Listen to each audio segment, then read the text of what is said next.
Creativity on some level requires a certain amount of, I guess, soul searching. Yeah, our bodies are a record of our experiences. My work may be something that makes more sense to the future generations. I think in one of your interviews, you talked about the drawing and how it was, in a way, solution to being alone. And just overall, in general, you talk about how you prefer the solitude and being by yourself. So it's very interesting to me. Could you talk a little bit about that? Like, was it like this since you were a kid, or was it more like a journey of being an artist that led you to enjoying being by yourself? Well, I think it's a balance.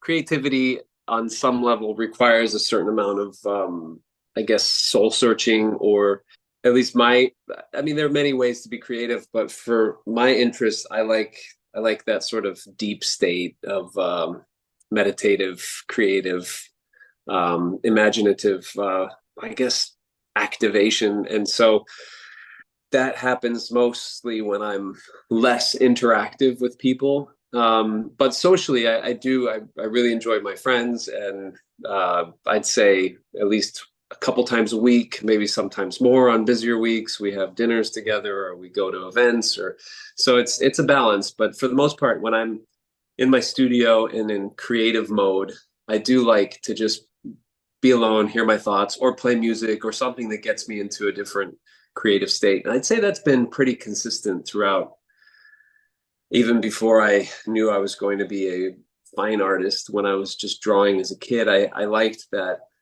quiet alone time, and it wasn't a bad thing for me. And sometimes I'd loop my friends into drawing with me, or I would annoy my brother because I'd somehow want him to be a part of it. He was 2 years older, but yeah, it was always I guess not as much an escape as much as it was an exploration. And I think it's that same principle applies to my studio now. I feel like I'm exploring or trying to find something. Interesting. And in terms of like becoming an artist, because I got an impression that like pretty much since you were a kid, you knew like, you like to draw, like you were into the arts. So was it like, did you get like into the arts like right away as a teenager, or you said there was like some, I don't know, break in between where then you like, okay, like I think I'm an artist more than anything else. Yeah, so I think there are a lot of different types of being an artist. You could be an illustrator, you could be a portrait artist, you could be um, graphic designer. There's so many paths to take, but then there's fine art. And I think fine art has its own category of intentions and conversations that are happening. And when I say fine art, I mean this kind of art historical conversation that has been happening for thousands of years and in many different cultures. And the lines are blurry, but I think if one goes to art school and one studies art history, you see where humans have been and what kind of creative processes they've explored. And I do feel like there's a continuity there that's relevant. And to do fine art, I think, is to engage in that conversation more broadly. You can be, and to compare that sort of loosely to, say, outsider art, which is an older term. I forget exactly what they're calling it now, but artists that are less concerned with where art has been or where it might go, or where contemporary art is now based on the narrative that has been happening for hundreds of years. I think for me as a youth, I thought, yes, I love drawing and I could apply that in so many different ways. But when I went to college, I had a great advisor and a couple of really good teachers that really pointed out the difference between going into just the arts and pursuing fine art. And fine art is a more formal dedication, a practice to exploration that's not so, I guess, specifically functional. It's the most free, the most risky, but it's also the most free. So no one's asking you to do a specific type of project or process. You're kind of just doing your thing because you feel like it's interesting and worth it, and there might be something to discover there, and hopefully the world appreciates it. And then that gets into like the business aspect of it, which is a whole other dimension. But I guess pulling out of my late youth into my early teenage years when I was in college, I mean, late teenage years, When I was in college, I really started to recognize the broader the context that art existed in and what it meant to be a fine artist compared to just someone that likes to draw or an illustrator that maybe does comic books or graphic novels or something like that. Or at one point, I thought I would be a medical illustrator because I loved anatomy and I liked the functionings of the body and physiology and biology and all those things. But in the end, I felt like fine art was just so wide open and so interesting and unhindered by reality, that I figured I would give it a shot. Well, it's fascinating to me because you mentioned, that you consider to be a medical illustrator. And as I got, I think like from a very young age, you were really into the, human anatomy and exploring like how you can capture different parts of it. But then I love how you like sort of like this two idea of like telling us stories and the body, like you show through your work. So I was curious about that. Like, how do you approach that? Like, is there like, I mean, because obviously whatever we've been through in a certain way affects the way we look at it and the physicality of it. How do you approach it? Like, how do you find what's the right way to capture whatever emotions or story there is? That's a good question. I think, yeah, our bodies are a record of our experiences, um, both good and bad. If we treat ourselves well, then there's evidence of good health and good behavior. If we treat ourselves poorly, like we're just a dumpster for bad food, then that too will have an impact and it will look a certain way. So I think you raise a really interesting relationship between materiality and form. So what is it made of and what does it look like? And so biologically, physiologically, we have a form that's made of, like, you are what you eat, and in essence you are what you do in a lot of ways. So I think it kind of rolls over naturally into sculpture in that a lot of what I end up sculpting is based on, in part, what it's made of, because I'm obsessed with the physical world and the elements and just being made of matter to me is miraculous. That is my religion. It's like, wow, this is a miracle that any of this is here. So all of it is worthy of celebration and reverie and almost mystical adoration. So being able to sculpt is a great way to explore the intrigue and interest with any kind of both chemical and physical reactions, and whether it's stone that you're taking away. I don't work with stone that much, but recently I've been exploring it a little bit, or resins that you're mixing chemicals and chemistry, or ceramic that goes through a transformative fire process, or cast bronze, which is, it has its own kind of alchemical melting and transformation. All of these things are perfect metaphors for experience, and you are what you're made of in a way. So the sculptures are inherently what they're made of. But then there's the psychological, emotional component. And to me, it's hard to separate the materiality from the emotion that might emerge from the sculpture. So I think that's why I like working directly hands-on so much, because it's a constant conversation that's happening while making, as opposed to a prescribed, well, I'm going to make this and this is what it's going to be. And then occasionally that happens with bronze casting, just because it's such a traditional medium that you don't have to do all the work yourself. But I have done a lot of that work myself, for various reasons. But yeah, I think the materials are definitely part of why I love to make sculpture. Is It's part of that exploration. Yeah, I love this connection between like materials and ideas. And do you have like a favorite medium you like currently like enjoy to work with the most? I think if I see, I have about 8 different favorite mediums, Okay.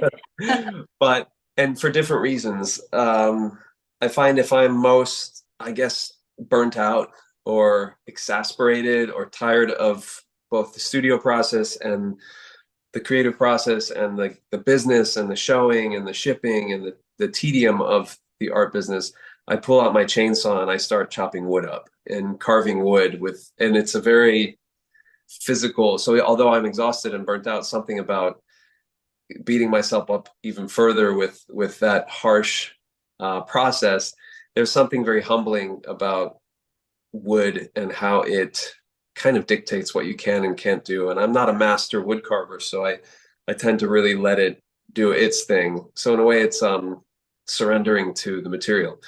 That makes sense. Well, I had a little like I guess bold question because like, but I'm so glad I can ask you that. So looking at your works, I think many of their sculptures, it feels like it's either they're under some sort of like heavy emotions or like trauma or maybe like into the deep thought and like looking at you, you're very like, balanced and fairly like happy person. So I was wondering, is it because that interests you the most exploring those emotions? Or is it probably the other side of you, your alter ego, that's going through those, wanderings, and that's why it's, interests you to capture those emotions? That's a good question. I ask myself the same question often. I think I really approach my work intuitively. Rarely do I set out with an idea that is conscious.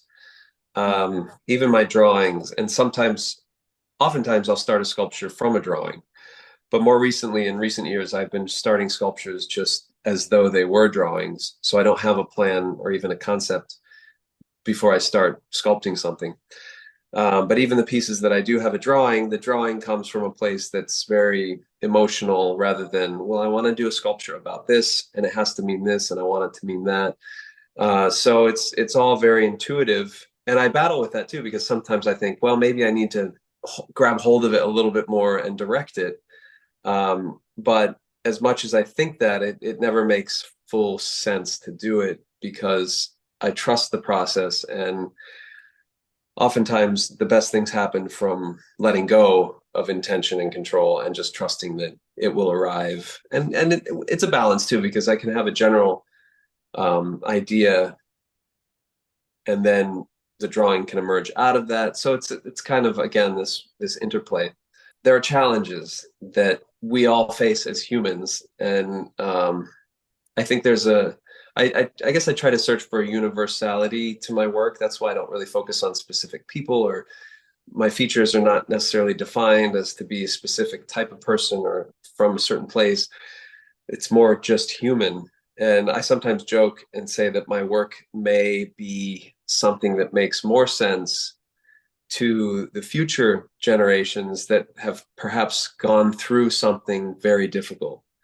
Mm. So, like, not post-apocalyptic, but maybe post-traumatic growth or post-great correction, because I feel like the way humans are behaving now is not sustainable. And I'm concerned for how we're behaving. And I Mm. think a lot of my work reflects the kind of feelings that we may have with that knowledge in mind that maybe we're not quite getting it right. If we go through something very difficult in the coming decades or century, perhaps on the other side of it, a lot of the work that I make will be sort of a place of rest or a place of respite, like Mm. something that will soothe a traumatized soul.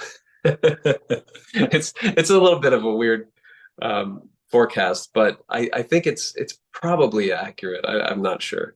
That's funny you say that because like I was just thinking about it. I feel like it's almost therapeutic when you go through something or like you experience certain emotions and you look at something that is very like and not broken, but just like you can tell it's a hard feeling. It sort of makes you feel better because someone expressed, the emotion or the feeling that you're going through. And Hmm. because you touched what you wanted your work to be, for maybe it's like a message for future generations or just like something that they can relate to. What would you want your work ideally to be in like many, many years? Would you want it to be in the museums or like admirers' walls or just, like serve the message that, for again, for future generations that this is like we've been through this, like this is the hard Yeah, things. Yeah. that's a good question too. I think, well, yeah, museums would be great because I think even it's some of our most prized um, artifacts and works of art they're in museums, so that would be amazing.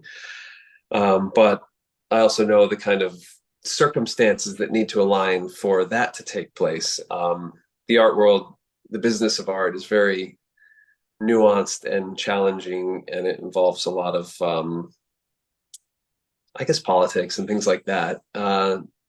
So for me, it's just I have had some works in museums here and there, and I have many works in private collections.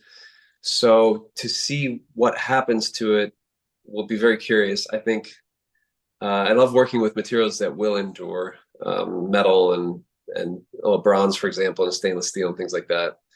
Um, yeah, it could be interesting to imagine what the future holds for these works. But I also just I know I don't have much control over it, and I'm still working at trying to um, best assure their longevity. So that's I'm in the middle of that. I guess I'm still somewhat mid-career, youngish, 49 years old. I've got a few decades left to bring it home. But in the meantime, I love that people buy it, and rarely does it end up at auction. People seem to love it. Um, and so that's a measure of satisfaction for me too, is to know that it's cherished by the people that buy it, and it's not just bought on speculation to flip.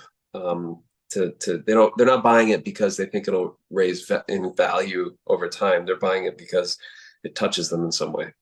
Yeah, I think it's very important, and it's just probably also the greatest like appreciation in the way where like they relate to what you do. But because you touch upon in the art world, so I think like being yourself a talented artist and like mastering what you do. When we look in the art world, like nowadays, very often it's like confusing, right? Like you Yeah. I was like, what's the right word to say it? But and because you also work with the human nature in the way of like exploring the body and everything, do you have perhaps like an assumption or two, or like why is that the weird thing? So something sometimes it looks in a way a little trashy or just like more hyped. Why is it so popular? Like why Right. people like, relate to that? It's a good, really good insight. I think if you zoom out and look at where art is, it's still kind of post pop, post Duchamp, post minimalist. There's the postmodern, post postmodern. Um, I think where art is now, it's interesting because it's starting to become more representational and more figurative, which to me is promising because when I went to art school 20 something years ago, it was definitely not fashionable to be working with the human figure. But I'd say in the last 10 years or so, especially 5 years, you've seen so much more figurative work. And a lot of it is kind of childish or not necessarily competing with the masters or on the level of great craftsmanship, but there's still an effort to inquire and to see oneself again. So I'm hopeful that art will continue to have that for my sake because I don't know why I love to sculpt the figure because I think for me intuitively I feel like I'm presenting the idea that maybe we need to look at ourselves again, have a deeper look at who we are Mm. as humans. And it's not so much about just aesthetics or art movements or what art looks like, but it's more about how do we feel about being human. So I think it's a very humanist approach in my work. And so as far as I think I've always admired and adhered to a certain kind of formal elegance and a traditional or classical kind of beauty, I think, because it's a really effective tool at getting attention and Hmm. not just from seasoned or educated art people, but from everyone. I think it's like seeing a beautiful flower. Oh, you're just taken by it. I don't care what your education background is. So I try to hold my work against that standard of does it can it in any way compete with nature in terms of its ability to intrigue or spark interest. Um, and so I stick by that as opposed to um, following the trends, like you say, a little bit trashy or a little bit broke, undone, or almost irreverent, like the banana on the wall. It's like, okay, all right, yes, that had to happen, but I'm glad we're over it. I know. I'm like, thank you. And because you tend to, also through your work, and I'm sure as a human, all of us, like look sometimes like have a moments of like feeling down or struggle or just like, this like deep thought. How do you approach these moments for yourself when you feel like, yeah. Yeah, I think art has always been very therapeutic because I love to make it so much. So I always kind of circle back to that. But I do my best work when I'm feeling energized and positive. So it's not so much a place to go to find feeling good. It's more a place I go when I'm at my best.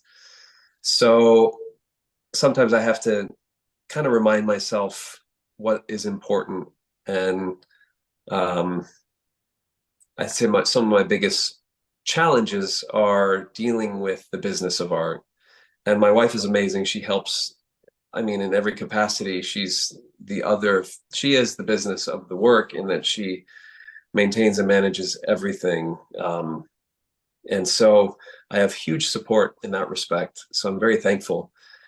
But I still have to be the artist and the person, and I have to interact with galleries and deal with um, the politics of who's showing what and all that kind of stuff, which can be pretty daunting. And I think that's what gets me down, and it doesn't always fill me with the urge to make art because you have to be really quite resilient to navigate all of the pressures and expectations and personalities within the art world. So I guess early on I read books about Buddhism, and they're very insightful about observing oneself and not getting lost in the emotional tumult of being human. So I think there's some great lessons there to be learned, and not just to read them, but to really understand uh, the perspective. And I'm not sure what kicks that into gear, but I'd say in my early 20s, I learned how to just not get too bothered by things that might bother you. Keep your head up and keep going. To have this in your early 20s, this is like a great. I know I do feel lucky. I attribute some of that in part to a probably too much an overdose of psychedelic mushrooms when I was my brother was influential as a teenager, and I did I think probably a triple or quadruple dose of mushrooms, heroic dose. And it really it kind of scrambled me for a number of years. I wouldn't recommend that to anyone. Hmm. But it happened to me, and so I had to kind of piece it all together. And I think I came out of it with a better understanding of reality because I had it had undone itself, and I had to figure out how to put it back together. And some good books too. I think books are incredible. So I think to find the right books in your 20s to sort of build your emotional and psychological framework, I think is very helpful. Huh. Well, it's so interesting about the mushroom. It's like ayahuasca, or it's different, the psychedelic mushroom. They're psilocybin mushrooms. They basically grow on, I guess, well, various places, but in Florida, where I spent a lot of time, half Hmm. my childhood, I'd say a little more than half in Florida, it's kind of famous. I think that's why Salvador Dali had his museum just around that area in St. Petersburg. He was big into the psychedelic mushrooms. Um, anyway, so that I'd say probably really helped to shape my alternative view on reality. Um, but I was probably there on my way there anyway. Hmm. Anyway, so I think that can help with perspective and the ego death. Ultimately, I guess it's that part of the research on psychedelics is that they can help you overcome your personal struggle because it gives you greater perspective on how you fit into the bigger picture. So that's I, a great thing to discover.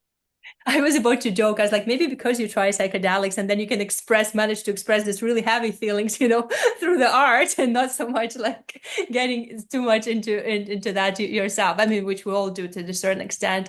And perhaps like one of my few last questions for you is that what is the beauty for you? Beauty. It's a good question. Well, the natural world is so full of beautiful things, and I think most art throughout time is inspired from the natural world. And whether it's a tree or a bird or a flower or an animal or ourselves, we are part of the natural world. So we too inspire, all the classical sculptures and throughout every culture has some version of sculpting the human form. And oftentimes in a way that's full of reverie and appreciation, almost a ritualistic, ceremonial prayer type appreciation for being human. And I think those are the standards that I like to bring to the work that I make. Is it beautiful compared to a beetle or compared to a gazelle? Is it beautiful compared to some of the most graceful and elegant, not just forms, but functions in nature? Mm. So I think that's like even the way water moves and wind, smoke. There's so much elegance and order and beauty to the way things just are that it's hard to erase that when making art. And it's also hard to emulate it. And I think that's why it might be easier sometimes to just kind of make something that's slapped together, and that can be beautiful too, but it's almost harder.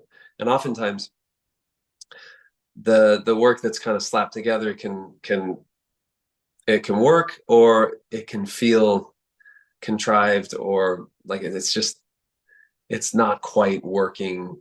I don't know. It's funny. The criteria I set for myself is I try to somehow maintain enough order and throwing a bit of chaos in that feels like the best reflection of what it feels like to be alive, and not too much of one or too much of the other. Because you could also make things that are too easy and too beautiful, and then I think that's where the little bit of darkness, or like you're saying, I always adhere to elegant forms and materials, but the content can sometimes be challenging. So there's always a paradox there. And I think life has that paradox. We're alive, but we know we won't be.